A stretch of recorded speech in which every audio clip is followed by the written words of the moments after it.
দাদা তা কাজ বাজ তো আপনি একাই পারবেন নাকি কি করবেন বলুন?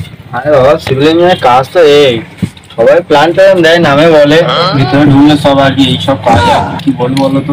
কি বলছেন, সিভিল ইঞ্জিনিয়ার যার না বাড়ির আর্কিটেক্ট প্ল্যান প্ল্যান দেবে, তো এরকম রাজমিস্ত্রি কাজ করবে? সেরকম গল্প বললে আর কি বলবো, ভিতরে গল্প আর কত বলবো। ভিতরের গল্প মানে আপনি কি বলতে চাইছেন? আর সবাই প্ল্যান ট্যান দেয়, আমরা প্ল্যানের সাথে প্র্যাকটিক্যাল একটু করে দিই আর কি, এই আর কি আমাদের একটা ফিচার্স আছে এক্সট্রা। ও, তারপরে কলেজে কি এরকম কিছু শিখিয়েছিল নাকি? আমাদের কলেজ দামি কলেজ তো, আমাদের প্লেসমেন্ট দিয়ে, আমার প্লেসমেন্ট দিয়ে যেই কাজ করছি আর কি কোম্পানির আন্ডারে। ও আচ্ছা, আপনার প্লেসমেন্ট হচ্ছে রাজমিস্ত্রি কোম্পানি আন্ডারে কাজ করা? আর কি এই তো যা দিয়েছে আর কি বলবো আমরা করে।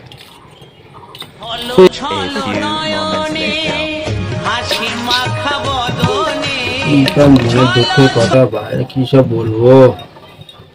12-এর পরে কি বাই মা তোমার ইঞ্জিনিয়ারিংটা চুজ করলাম, ভাবলাম যে বাড়ির লোক ভেবে আছে যে ছেলেরা মারা হবে কিছু, বড় আইটি সেক্টরে কাজ করবে, সিভিল ইঞ্জিনিয়ারিং না পড়ুন তো পড়ুন, সে রাজনীতি কাজ করতে হচ্ছে।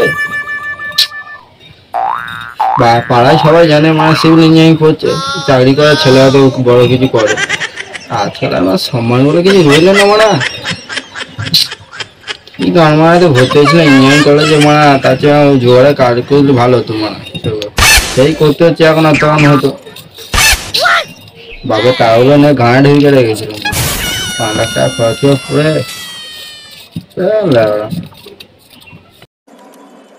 साला ये दुख का खत्म नहीं होता बे।